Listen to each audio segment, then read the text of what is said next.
갈아입어 이렇게 하잖아요. 어. 근데 유대인은 그렇지 않아요. 뭐라 그래요? 예를 들어 그러면? 뭐 언제 그 옷을 언제 입었지? 이렇게 물어봐요. 그러니까 아이가 잠깐만 내가 이게 일주일 됐나? 3일 됐나? 안녕하세요. 언토리TV 민수경입니다. 안녕하세요. 작가 김태윤입니다. 저는 이미 익히 잘 알고 있지만 네. 또 처음 보는 분들도 계실 테니 자기소개 좀 부탁드릴게요. 네, 안녕하세요. 저는 이제 김태윤이고요. X세대로 태어나서 지금 교육부 산하기관에서 12년째 근무하고 있는 평범한 직장인입니다. 네. 그 교육부 산하기관에서 근무를 하고 계셔서 아이들 자녀 교육에 더 관심이 많으신 건가요? 원래부터 많으셨던 거예요? 반반인 것 같아요. 음. 예, 최근에 또 이제 입시 설명회 이제 학교에서 하더라고요. 거기 갔었는데 옛날에 제가 입시 치를 때는 그냥 공부만 하면 됐거든요. 근데 지금은 부모가 좀 공부를 해야 되겠더라고요. 보니까 정보의 시대이기 때문에 전형이 지금 4개가 됐더라고요. 수시 전형, 논술 전형, 뭐 학생부 종합 전형, 뭐 수능 전형 해가지고 한 4가지가 되더라고요. 공부 많이 해야 됩니다. 부모도 힘들어요. 아이들도 힘들어요. 힘든데 네, 힘듭니다. 그 대학 진학, 뭐 학업 성적을 높이는 법 여기에 앞서서 유대인 자녀 교육에 굉장히 관심이 많다고 들었어요. 책도 좀 그런 내용인 거죠? 그렇죠. 어떻게 그쪽에 관심을 이렇게 가지게 되신 거예요? 제가 사회생활 하다 보니까 그 항상 성공의 정점에는 다 유대인들이더라고요. 그렇죠, 그렇죠. 경제, 사회, 문화, 정치, 종교까지. 네네. 뭐 스타벅스도 그렇고 우리가 알고 있는 수많은 기업들, 구글 이런 데도 다 대부분 창업자이거나 그다음 현재 이제 최고 경제자들이 대부분 유대인이라는 거죠. 그러다 보니까는 유대인의 창의성에 관심 가지게 됐고 또 자녀 교육과 연결해서 이제 같이 고민을 하게 된 거죠. 아이비리그라고 아시죠? 네네. 미국 유명한 동부권에 있는 대학들인데 우리나라가 입학한 사람들 44% 학생들이 이제 중도에 이제 학교를 그만둔대요. 그렇게 어렵게 어렵게 들어갔는데. 들어가는데. 그러니까 이제 유대인들은 이제 공부를 약간 그러니까 배운다는 생각으로 들어간 거. 우리는 약간 입시로 있다 보니까 일단은 그 약간 그 마지막 결승라인 통과하면 우리는 이제 야 해냈다 이렇게 약간 퍼지고 약간 뭔가 이제 그 목적 의식이 좀 떨어지는 거죠.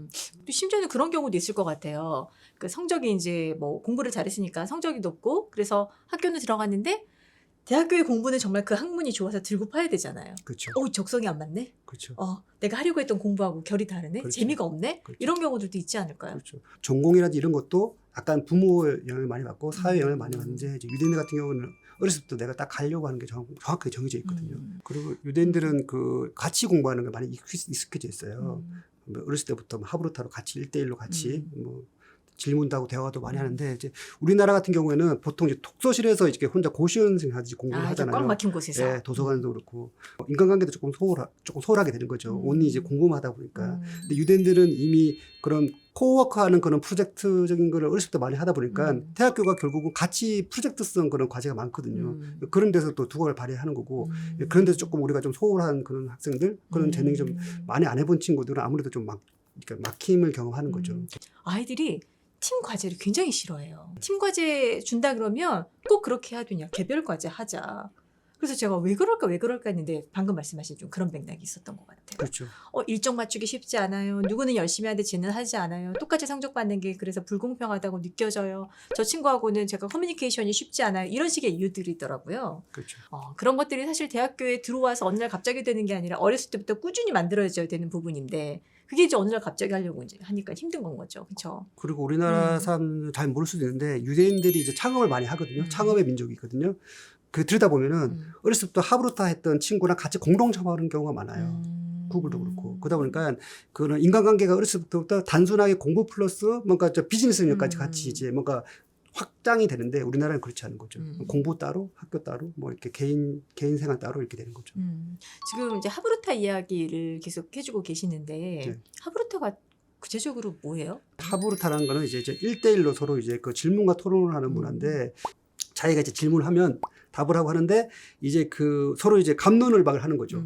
그러다가 또 때로는 이제 그 주장을 바꾸기도 해요. 그러니까 내가 공격하다가 수비하다가 또 이제 내가 다시 수비를 하게 공격하게 되는 거죠. 그건 뭐냐면 이제 역지사지가 이루어지는 거거든요. 질문하는 능력이 굉장히 좀 중요하다라는 말씀을 이 책에서도 하거든요. 네. 근데 부모님이 잘 좀 끌어줘야 되는 부분들이 분명히 있지 않을까 싶거든요. 그렇죠. 유대인들의 성공의 후면을 보면은 항상 그 지지하고 응원하는 부모들이 있었거든요. 랍비가 이런 말을 했어요. 스승으로부터 많이 배웠고 동료로부터 더 많이 배웠고 그 학생들로부터 가장 많이 배웠다.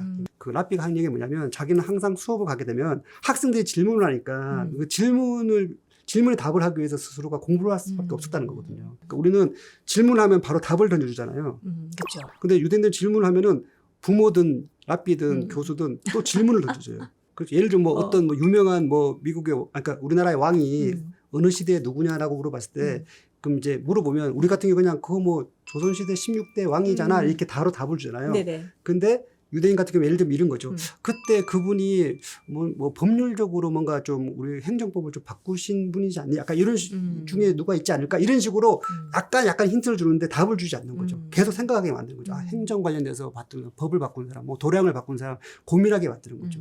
최근에 챗 GPT가 나오고 나서 세상 바뀌는 속도가 어마어마하게 빨라졌잖아요. 우리 아이들을 리드하는 또 함께 가는 부모로서 함께 좀 뭔가 변화를 해야 되지 않을까라는 생각이 들거든요. 네. 우리는 이제 암기하고 외우는 게 방점을 둔다면 유대인들이 약간 의미와 과정을 좀 중시하거든요. 자녀한테 맞다오 셰프라는 이야기를 많이 해요. 마타오 셰프? 맞다오 셰프. 무슨 그게 뭐냐면 뜻이에요? 네 생각은 뭐니? 이런 뜻이거든요.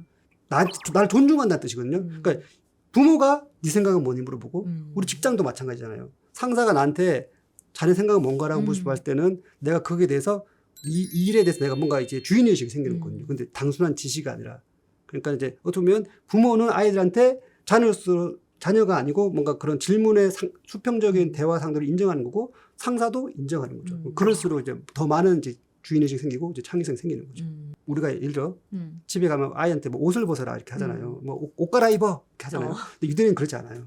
뭐라 그래요? 예를 들어 그러면? 뭐 언제 그 옷을 언제 입었지? 이렇게 물어봐요. 그러니까 아이가 잠깐만 내가 이게 일주일 됐나? 3일 됐나? 이렇게 생각을 하게 만드는 거죠. 그 스스로가 이렇게 변하게 만드는 거고 질문의 민족이잖아요. 그러니까 좋은 질문, 나쁜 질문이 없다고 해요. 그러니까 질문 자체를 되게 이제 그 생각한 발상 자체를 이제 존중해 주는 거죠. 근데 우리나라는 질문을 하려고 그러면은 좀 조심하게 되고 막 뭔가 그쵸, 이게 그쵸. 내가 이걸 했을 때 뭐 어떻게 봐야 될까는 고민하게 되고 주변의 눈치도 보게 되고 그렇잖아요. 학교에서도 마찬가지고 사회에서도 그렇고 분명히 마음속에 궁금한 게 있어도 손들고 질문을 못하는 이유 중에 하나가 그렇죠. 내가 이 질문을 하는 것에 대해서 다른 사람들이 어떻게 생각할까? 그렇죠. 이걸 굉장히 신경을 많이 쓰는 것 같아요. 너도 나도. 우리는 이제 교사나 윗사람한테 무조건 뭐 그림자도 밟지 말라 약간 이런 식으로 배웠잖아요. 네. 그러니까는 그분을 경외의 대상이고 우리가 배워야 될 학습자로 생각하는 거지 거기에 대해서 우리가 뭔가 논쟁을 한다는 건 자체가 꺼리게 되는데 유대인은 그렇지 않거든요. 학교에나 이제 회사에서 질문하지 않으면 그 사람은 그 사람의 가치가 없다고 생각하거든요. 존재의 가치가. 그러니까 아이는 아이의 아이디어를 내야 되고 직장에서는 상사 이걸 떠나가지고 다양한 아이디어를 낼 수 있는 그걸 권장하는 사회인 거죠. 우리 부모들이 좀 그런 걸 좀 끌어내줘야 되지 않을까 싶기도 해요. 그런 걸 하려면은 이제 아이가 이제 어디에 관심 있는지 이제 호기심 같은 걸 좀 봐줘야 되고 사실 꿈이라든지 이런 거 계속 바뀌게 되거든요. 그러니까 계속 트래킹을 해줘야 되는 거예요. 부모가 어디 관심 있는지. 그렇다고 생각합니다. 인공지능 시대를 살아갈 아이들이 조금 차별화될 수 있도록 하는 힘. 또 부모들은 그 차별화된 힘을 키우게 하기 위해서 또 무엇을 해주면 좋을지. 결국 이제 호기심이 이제 전 제일 중요하다고 호기심. 생각합니다. 네. 영어권 출신 교수들이 우리나라 오면 좀 놀라는 게 있는 게 뭐냐면 유대인이나 미국 영어권 같은 경우는 이제 질문을 그 대학생들 수시로 하거든요. 근데 우리나라는 수업 시간에 대학생들 봐도 질문을 안 한다는 거예요. 근데 언제 질문하냐? 수업이 끝나면은 복도에서 이제 아이들이 와서 학생들 나가고 막 정리 중일 때 와서 물어본다는 거예요. 그래서 이 선생님도 이해가 안 되는 거죠. 질문은 그냥 하는 거지. 그 아이들한테 이제 너 왜 여기 이때 오냐 그러면 이제 좀 눈치가 보여서 또는 이제 수업에 방해된다고 할까봐 또 내 질문이 이제 검열당할까봐 이게 뭐 그걸 이제 평가받는 거죠. 아까 제가 말씀드린 대로 유대인들은 좋은 질문, 나쁜 질문이 없거든요. 그리고 질문은 바로 이야기하고 바로 그것을 풀어야지 이게 해결이 되는 거지. 그거 첫 번째 해결 안 되면 사실 그 이상 발전이 안 되는 거거든요. 저희가 지금 유대인의 자녀 교육에 대해서 이야기를 나누고 있는데 그들만의 좀 독특한 어떤 자녀 교육 방식 뭐가 있을까요? 질문 말고. 이게 어떻게 보면 이 책의 가장 핵심적인 내용일 것 같아요. 유대인들은 이제 그 성인식이라는 세리머니를 하거든요. 유대인들은 기본적으로 선민사상이 좀 있거든요. 신으로부터 이제 선택받은 민족이다 생각하고 그 아이를 그 우리로 치면 중2 정도 좀 되는 나이죠. 그때까지 키우는 거는 그냥 그건 이제 부모로서 키우는 거고 만으로 이제 중학교 2학년 좀 됐을 때 이제 그때부터 뭐냐면 이제 우리 아이가 아니고 이제 신의 아들로 이제 인정하는 세리머니예요. 유대인들은 그 성인식 때 세 가지 선물을 하는데 시계랑 성서랑 돈을 줘요. 이제 성서는 어쨌거나 이제 뭐 그런 종교적인 삶을 살아가는 거고, 그다음에 시계는 이제 신의의 민족이기 때문에 약속을 꼭 지키고 이제 시간을 소중히 이제 삶은 유언하니까. 그리고 마지막에 돈을 주는데 이게 뭐냐면 중2, 중3 때 이제 그 예를 들어 5천에서 1억 정도 돈을 받는데, 이제 유대인들이 그 돈 가지고 뭘 하냐면은 그때부터 아이들이 재테크 준비를 해요. 경제 공부를 하는 거예요. 그래서 그 돈을 가지고 이제 불리는 거죠, 아이들이.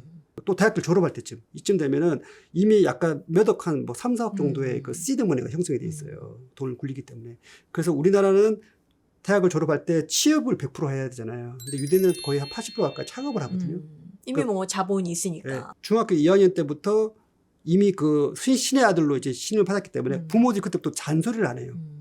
아이가 온전히 이제 인격체를 잘하고 자기 책임이 생기는 거예요. 그러니까 14살, 15살이 된 아이한테 온전하게 그냥 스스로의 주제로 살아갈 수 있도록 그냥 인정해버리니까 그렇죠. 이제 스스로 자립을 할 수밖에 없겠는데요. 그렇죠. 그리고 우리나라는 이렇게 일렬로 이렇게 학생들을 세우거든요. 국영수로.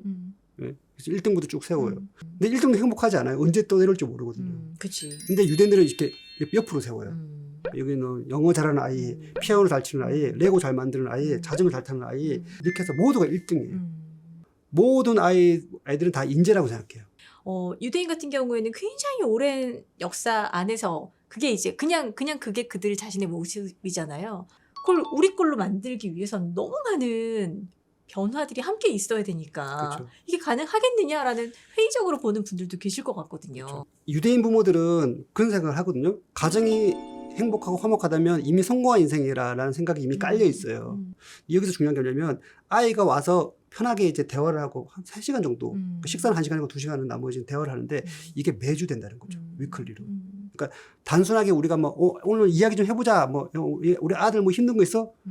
이거는 이제 사실은 대화가 안 되는 거죠. 왜냐하면 한 번에 뭔가 해결할 수는 없잖아요. 근데 유대인들 같은 경우는 이제 매주 똑같은 시간에 시간의 덩어리 자체가 크다 보니까 서로 신뢰하고 대화 주제가 자유롭게 왔다 갔다 하는 거죠.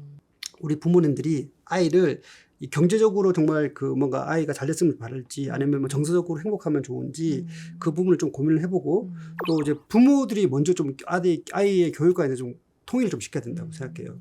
아빠는 이렇고 엄마는 이렇고 막 서로 다른 교육관으로 이렇게 아빠는 좀 방임형이고 엄마는 또 이렇게 관리형이면 아이는 혼란스럽거든요. 그래서 같이 부모님이 먼저 그 가족 간에 그런 그 교육관을 통일시키고 그렇게 바라봐 줘야 되는 거죠. 같은 시선으로. 그럼 아이는 심리적 안정감이 이제 올라가거든요. 그래서 뭐 공부를 하든 뭐 예체능을 가든 자존감 높여서 사회에서 성공한 인재로 이제 잘할 수 있는 거죠. 네.